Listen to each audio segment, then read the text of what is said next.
Independent grind, powered by Tech9. When we initially found you, it was probably 2012, 2013, and you were working with guys like Joey Fats and Vince Staples, like the Cutthroat Boys and all that. How'd you initially get linked up with all those guys, and how'd that little group come about, if you don't mind going that far back? No, I don't mind. Vince, I mean, I knew Vince, just in the streets. He was just running around, little dude. I was older, so I see him moving around and shit. And we had this link through a mutual homie, me and Vince, first, but to even start there. He knew Vince. Vince was rapping, like, you know what I mean, way back, just because he could. Like, this kid has always been great. That's what, like, people don't realize. Like, Vince has always been. He's one of those kids that was born to do this. You know what I mean? Like, there's like a LeBron James, there's a Michael Jordan, there's a Kendrick Lamar, there's, you know what I mean, these people that were born with these special gifts to really, really go there. You know what I mean? Like, from the gate, like, I feel like he was put here to do this. You know what I mean? Specifically, nothing else. Like, that was his whole thing. And he had linked me through him, and I kept in touch with him. He would come through the studio. I had like a little home studio. He would pop up here and there. We would link up in the Long Beach area at different studios and just hang out and kick it. He was part of this little clique that a lot of my homies were from, and we just would chill out on that type of vibe, on some regular just street shit, you know? Yeah. And then later on down the line, Joey's his cousin, and he linked me with him. He was like, "Hey, bro, I think you should fuck with my cousin. He's like really dope. I think y'all will get along. You kind of got similar personalities. You both are crazy as fuck. Why don't you guys just link?"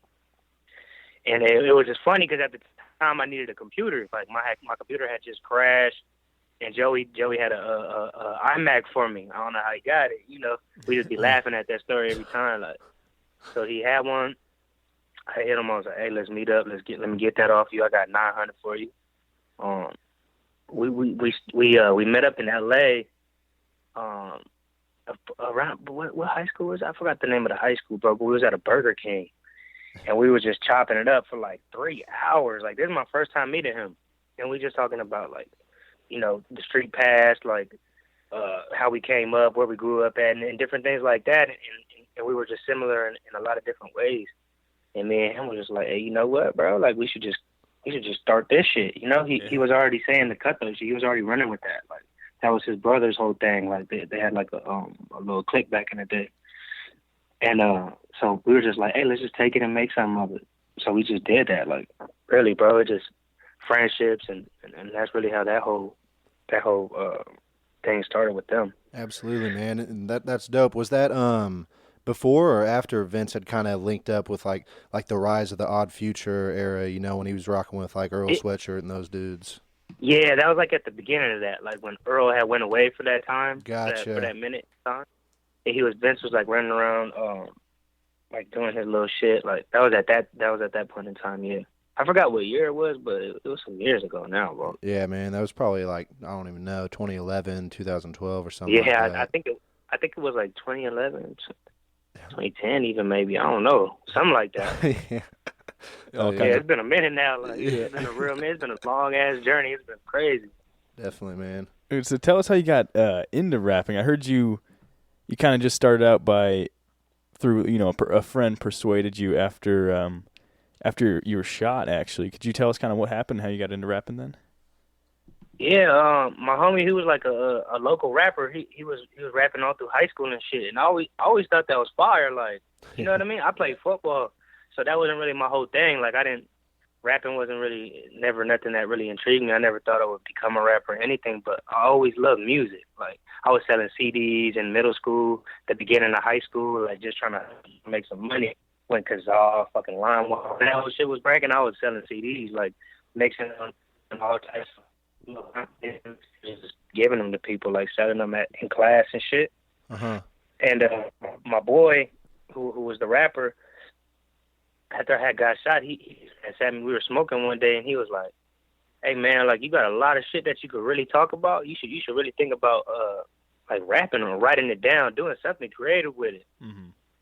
And I kind of thought he was weird. I was like, "Man, bro, I don't know about that shit." Like, you know, he was just like, "You should just give it a try." And I was like, "You know what? I will. I'll really give it a shot and put everything that I'm doing down and really go for it. Ever since then, bro, like I really like this is one thing that I really committed to.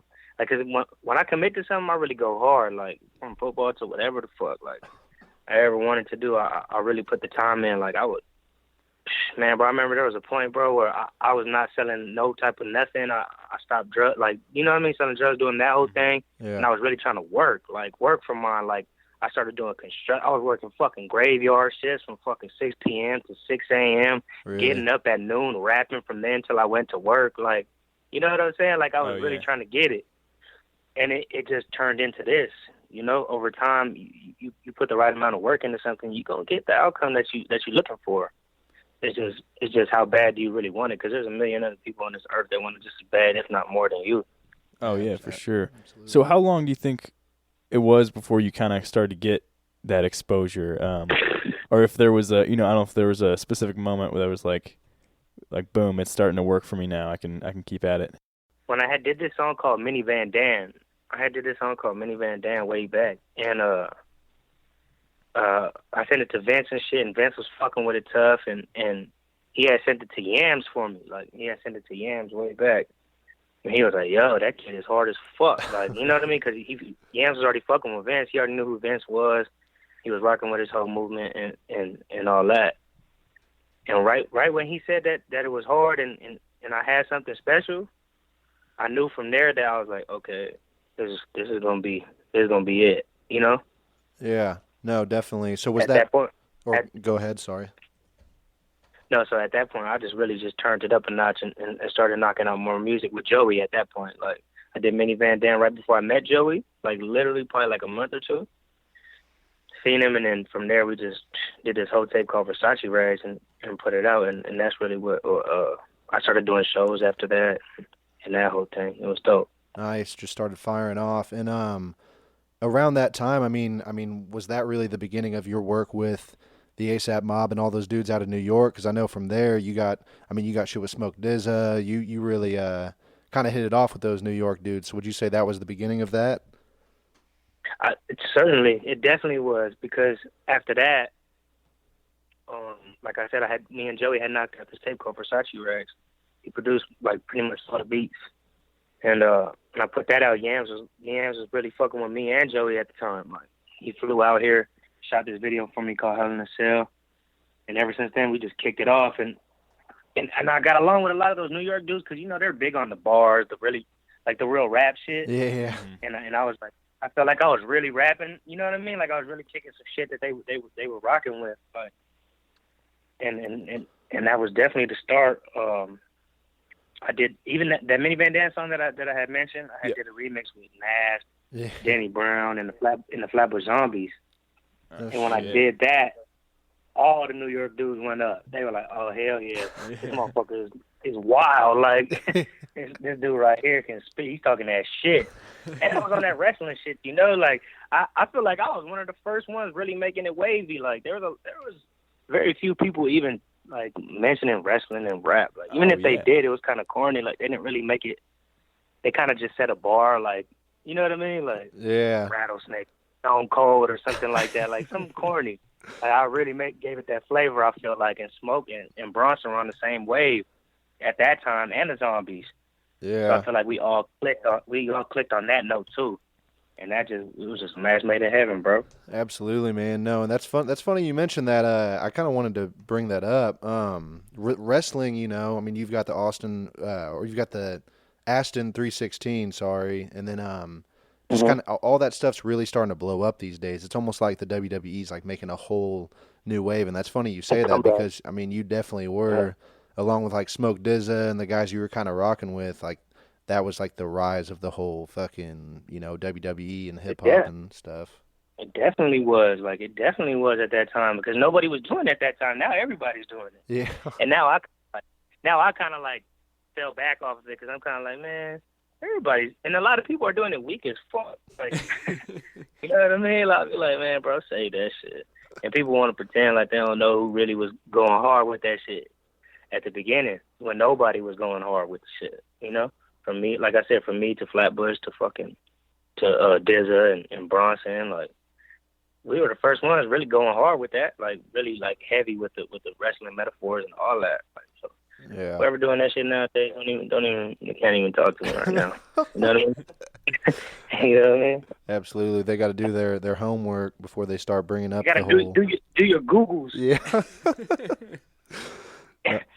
Absolutely, man. No, that's definitely dope how that all works out. Kind of backtracking a little bit, we were talking about Yams, rest in peace. But it must feel pretty incredible, you were one of those guys just from us, seeing on the internet and stuff that it looked like he really believed in. I mean, can you elaborate on your guys' relationship or anything cool you have to say about your time hanging out with Yams and stuff?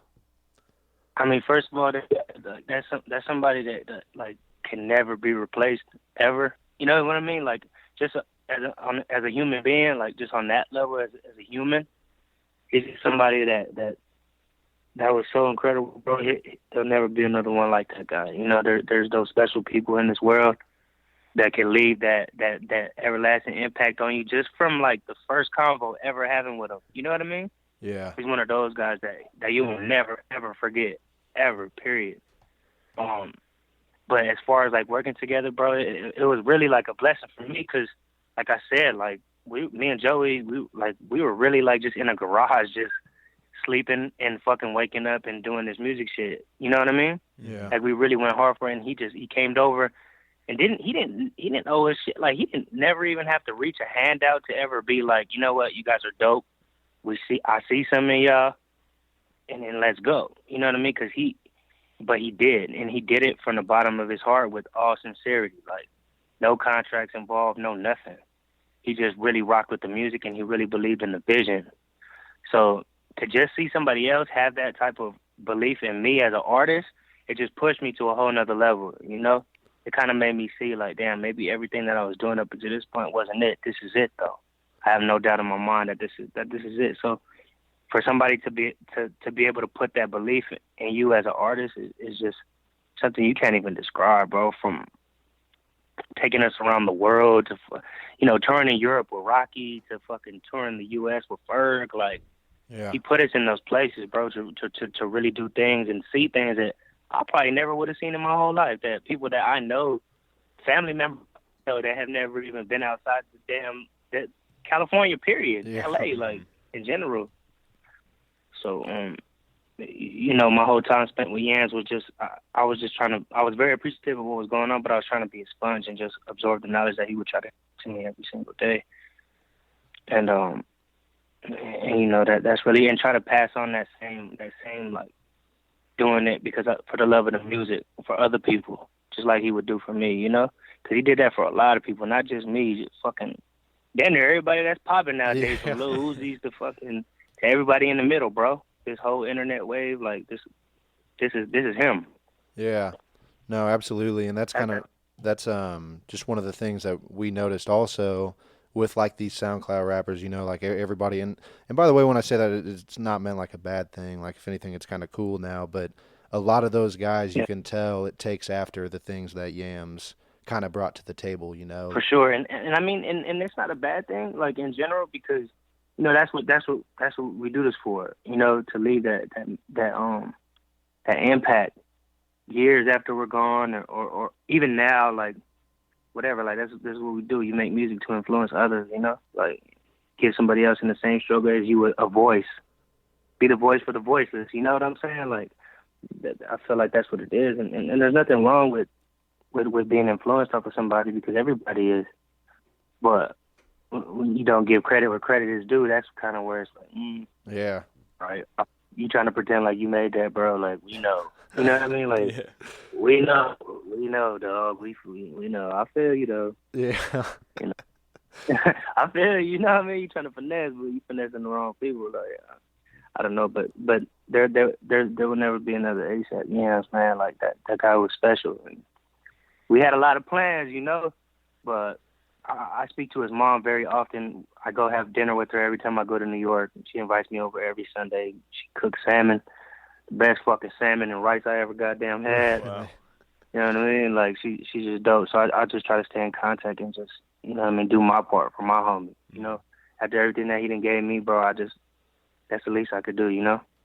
Absolutely, That's man. beautiful. Yeah, no, for sure. Definitely super respectable, and like we said, that dude and everything you were saying, that dude has like probably the most influential guy of the past, decade or so. Like everybody that's coming out and the stuff with Future, like DS2 was damn near, an ode to A AP Yams, the whole thing. So And we were going up because, man, bro, I was with him. Like, it's just crazy, bro, because I was there with him when he seen him pass away in front of my own two eyes. You know what I'm saying? Like, there for the I was out there in New York for the Double XL freshman shit. They was considering me for doing that shit, and he was hitting me that whole week, like, hey, come kick it, come kick it, come kick it. So like for 3 straight days, we were going up, and we were playing fucking Codeine Crazy. Like, I'm talking about like 10 times in a row. really, Every time we would play it, like we would have a party those 3 nights in a row, bro. Like after I went to the meeting with Double XL the first day, after that, it was just straight party mode. Us 3, like me, him, Dash, 12E, fucking Flacco came the next day. Like Flatbush was there. Like it was just crazy, bro. And it was just a crazy time for me to see that happen in front of my own 2 eyes. You know what I'm saying? Like, it's different, bro. It's just different. That guy, there's only one ASAP Yams, period. really eye-opening to hear somebody that was so close to him and somebody that, like, it's almost like we wish that there were more A$AP Yams interviews just to, like, be able to pick his, you know what I mean?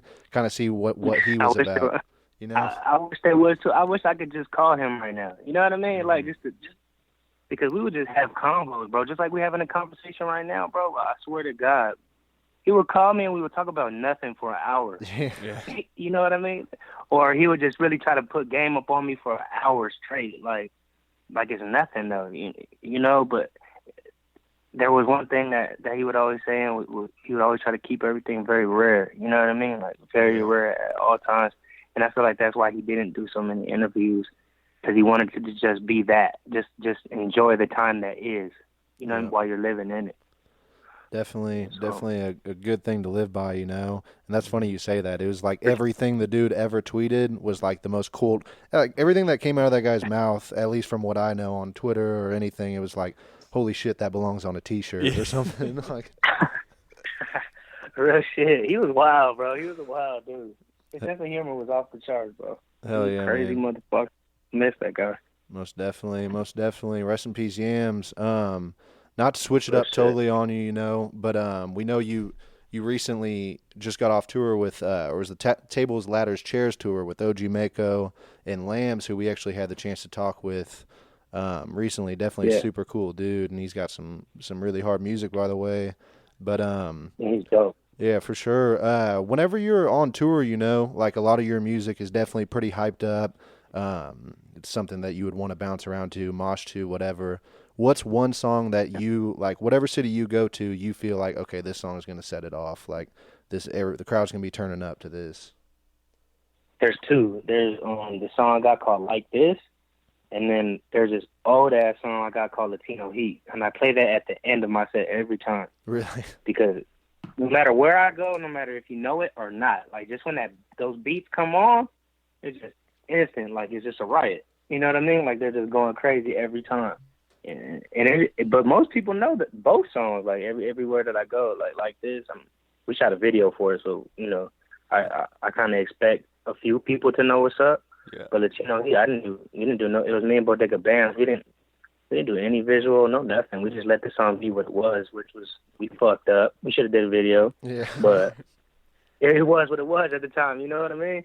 And it still is. Like for me to be able to perform a song that's like 4 or 5 years old and get a reaction out of the people like it's brand new, it's fucking incredible, to me. Like, this in my own eyes, like, just like, damn, bro, I can still do this shit, and this song's old as hell.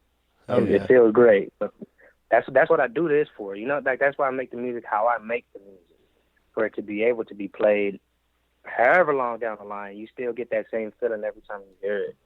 Definitely. That's super. But those 2 joints for sure get a rise out of people every time, guaranteed. Absolutely. And some of the most beautiful part about music is like when you have a track that you don't, you like you said, you didn't put a video behind it or anything. You didn't really push it in a way, I guess.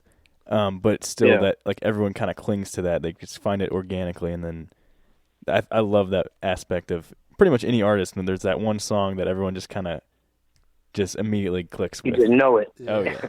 You just know it. Like, and that's sick. Like, it's dope. Like, and as an artist, there's no better feeling, like, for you to just not, like you said, not really push it too tough, but people still get the message behind it, or whatever the case may be, and to be able to rock with it years down the line, man, it's something different. Oh yeah, absolutely, man. And your latest track, "Coldest Night in Hell," that's been popping off on the blogs pretty. I mean, it's been going off like crazy recently. I got to ask though, do you have a full project coming out soon, or any plans to? Yep, I got this project called Chapovelli. It's definitely going to be in the first quarter of next year. I'm about to unleash some beasts in the cut. You know what I mean? Like, yeah. I'd be quiet for a minute. Partially because of Yams, you know what I mean? Like, after that, bro, that shit really hit me hard. Like, yeah. Oh, yeah. That whole year after that, bro, I kind of said fuck rap. You know what I mean? Because just being like, just seeing him and not being able to not work with him was kind of discouraging. You know what I mean? I was kind of like, man, fuck this. You know what I mean?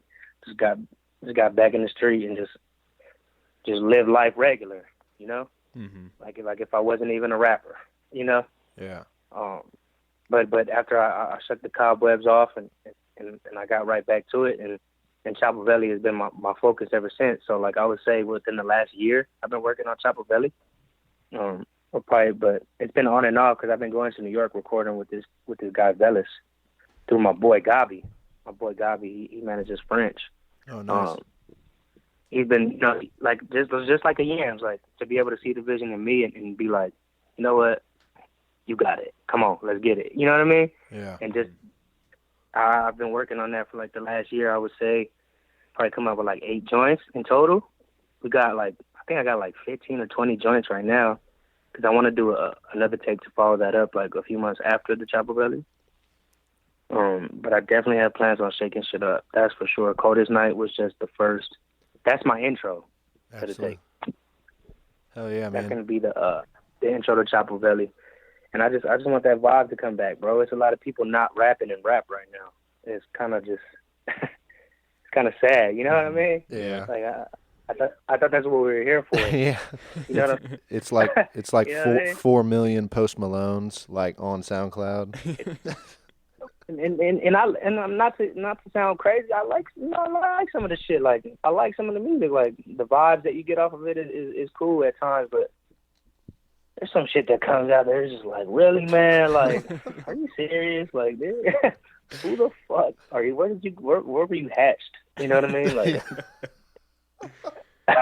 you know what I mean? Like, where were you hatched? Like, where does this come from? Where do they do this shit at? Yeah. Who sent you? Yeah, like, who? Like, come on, man, it's quiet. You know what I mean? That's what Yams would say. It's quiet. You know what I mean? Like, seriously, like, you feel me? And I feel like that's what I'm gonna do with Chapovelli, bro. I'm setting it off lyrically, and that's why I wanted to drop the Coldest Night first. It kind of felt like this is where I'm at right now. This is what I like. Even the title, Coldest Night in Hell, I just felt like after Yams passed, like, and just everything that even happened in L.A., like, there was 100 Days, 100 Nights of people just recklessly trying to kill people and over gang shit. And yeah. Mm-hmm. I just felt like going through all those things at one time kind of put me in a dark mode mentally. And that's the place I've been for the last couple of years. And I just wanted to get that off my chest, you know? Definitely. I felt like there was a lot of pent-up aggression and that I need to just get off. And I feel like I got it off, and I'm glad people responded the way they did. You know what I mean? Like, the blogs definitely did show me a lot of love, and I was very appreciative of that shit. Like, I was like, damn, okay, they ain't forgot about rap. You know what I mean? Just nobody's rapping. Oh yeah, no, absolutely. It's definitely a pretty solid comeback. You know, just kind of spazzed out on it, and like we said, like the Fader picking it up. We noticed that she got like a couple hundred retweets and everything, so it's definitely good to see, you know, getting some love. And the thing about your music too that's cool is like you still got those hard beats that a lot of these dudes are kind of just like whatever you want to call it, like rapping or however, singing, rap singing, whatever. but it's I don't know. You're actually spitting bars and talking real shit. So it's definitely dope that you're making the comeback you are. You know. Yeah, I just that's been my whole thing since the beginning, bro. I talk about what I know. You know what I mean? And the way I talk about it is just my own unique style. Even when I was doing the wrestling punchline so crazy, it's just me. You know what I mean? It's just me. Like that's just me naturally. So I just go up in there and try to do my thing, bro. And I'm glad that like that's a Ghostface sample too. That's that Mighty Healthy shit. Oh, really? So yeah. So when I heard it, I instantly knew I had to kill it. Like you can't just go on, you can't just get on that beat and just play with it. You know what I mean? You know what I'm saying? Like this ain't patty cake hour. This is a legend beat right here. It's time to do I'm in New York recording this shit. There's a bunch of New York motherfuckers in the studio section right now. They about to look at me crazy if I don't get on here talking that bullshit. You know? So I like feeling like I have a point to prove lyrically every time. Like that shit just pushes me to a whole different type of level. When I get in my bag like that, I'll just go. Just get in your bag, bro, and talk your bullshit. Every time I go into the booth, just talk your shit. That's it. That's dope. Go ahead. Yeah, most definitely. Yeah, like you said, you've got to over on the Ghostface sample and in New York. Like people would probably just kick you out of the studio if you weren't. Like, bro, it's mandatory. And I'm in a studio that's called Fight Club. That shit used to have battle rap turn into a big ass studio now, which is really nice, but just that vibe is still there, you know, that they got a big ass mural, just all the greats that have passed, Biggie, Pac, fucking Big L, everybody in between, bro, on that wall, and it's just like, damn. You know what I'm saying? Like the vibe is here right now. The vibe is just to do your thing right now. It's set immediately as you walk in. And like I said, to have all the New York people in the building knowing what I'm rapping on, and when I come out that booth to be like, oh, yeah, you did your shit. Yeah. You know, because a lot of them people didn't even know me. And I don't expect them to. I don't walk around expecting nobody to know me for nothing. You know? For them to be like, hey, I don't even fucking know you, bro. But you got I ain't never heard nobody rap like that on that sample like that. So I'll take that. No, I did it some sort of justice. I hope you hear it. Yeah, we're looking forward to 2017 then when, you know, you'll have to keep us in the loop. We'll keep our eyes open too, but you have to keep us in the loop for when all that music drops. No, we're definitely. I'm dropping a visual to Coldest Night in Hell. Nice. Pretty sure next week. It's ready for next week. After that, I think there's a video following the song I dropped called Desperado. And then I'm gonna wait for all the holidays. You know, everybody get fat. Thanksgiving. Everybody share gifts on Christmas. It's gonna go up. And top of the year, we right back talking that shit, because that was, like I said, that was like me warming up, and now it's time for everybody to see like the real potential. Yeah, it's a go time. Like it's go time now. Like I've been waiting this whole time to just unleash shit. It's been hard to just hold on to the songs that I've had. Like I'm like, damn, I've been working this whole year. Like fuck, I want to let this shit go right now, because I know what some of these joints will do when ears are listening, are open to this shit. But I think this is the right time, top of the year, let everything go. I'm gonna be heavy with the visuals. Yeah. Visually, there's gonna be a lot coming out. And that's about it, bro. Like 2017 for sure. Definitely. Going viral. Absolutely, man. Absolutely. Looking forward to it. Kind of, you know, just to top everything off, you know, we'll be on the lookout for that, but we got to ask, who's your favorite wrestler of all time? That's hard. That's hard. That's really, really hard to say, but it's got to be like, I always say this too, it's like a tie for me, like between Stone Cold and Mankind. Really? Mankind, I don't feel like Mankind ever really gets his justice. Like, I think everybody kind of like overlooks him at times. Like, bro, this man put his body through a lot of shit that nobody else was doing. Like, you know what I mean?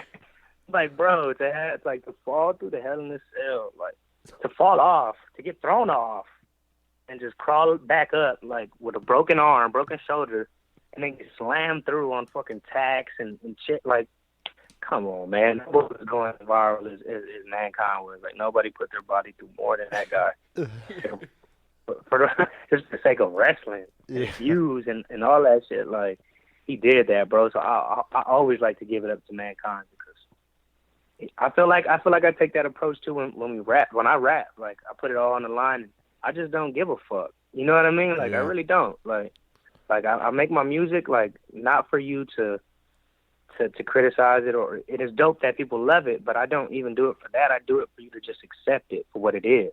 Yeah. You know what I'm saying? Like that's why I make my music, like, and not for ears and not intentionally. I just make it for you to accept. It's nothing else for you to do. Just accept it for what it is and take it for what it is. So I would say it's a tie, Stone Cold, because he has that flavor. He has that. But even then, he was a fucking badass. Like, you know what I'm saying? But he was just a little bit more wavy than Mankind. Mankind was straight raw. Yeah. No, absolutely. Had that wave.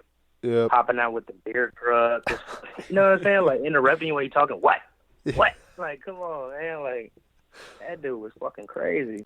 Definitely, man. Yep. Stone Cold's the guy. He's like the only dude that people will be doing that beer thing that he did and don't even know what it's from. They're just like, yeah, I saw like a bunch of other people doing it. So, bro, I used to do that shit at my shows. Like when I first came at the scene, I would walk out to his theme song that all my early shows, bro. I swear to God, I have that shit playing, and at the end, I had a couple of the homies toss me the beer cans, and I would do that shit. I wish people would have that shit on camera.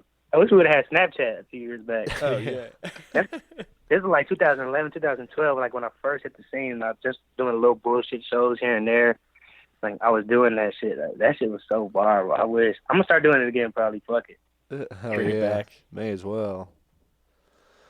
May as well. Okay. Well, shit, man. What's that? No. Go ahead, bro. Oh, no, you're good. Well, no, I mean, I was just saying, I think that pretty much wraps it up. You know, we had to pick your brain definitely about the wrestling stuff with the Ashton 316 and just getting everything that's coming for 2017 because, you know, we noticed, like, it has been some time since you've been releasing stuff, and with this, we saw you fire back with the Coldest Night in Hell, so we just said, dude, we got to hit him up for an interview and see what he's been up to, you know? Nah, I appreciate that for real, bro, because a lot of people, you know what happens when you go missing for a minute, people, like, count you out and this and that, but like, and it's cool, and I'm blessed, bro, that a lot of my fans are just so patient with me, and they still come out to these shows and still turn up to old ass fucking songs with me like they're brand new. It's just a blessing, bro, like to have established that so early, so that now I can just make my music not thinking of nothing else, just longevity. You know what I mean? Just that I want to be here for a minute. It's just dope. It's a great feeling, and for people to support the new shit that's coming out, and not count me out like I was just gonna disappear. Like I be telling people, like, what you thought? Thought I was gonna do? Thought I was gone? You know what I mean? Like, because people always ask you, like, what you really thought? Huh? I be hitting people with that all the time. Like, they be like, man, I be like, you really thought, huh? Like, you really convinced yourself I was out? I be like, nah, man, you can't count me out, dog. I do this shit. It was a lot on my plate, and it hit close to home, you know. So I was just dealing with that in my own way for a long time, but now I'm back, and I'm about to start tripping. I'm on my Mankind shit. Oh yeah, we're definitely looking forward to it. And we'll obviously be on the lookout for all that new shit coming in 2017, as well as the video next week. Yeah, no doubt. I appreciate that, bro. For sure, dude. Well, yeah, once again, you know, we definitely appreciate the interview. And is there anything else you'd like to say before we log out? Aston Matthews, the Tan Moses, Young Chapovelli, Eddie Guerrero's hologram. Everybody knows the whole thing. You really thought? That's what I want to hear people. That's my whole thing now. You thought. Yeah. Don't ever think twice. Don't ever think twice about the situation, dog. Just know it off the rip. Back, baby. Independent grind.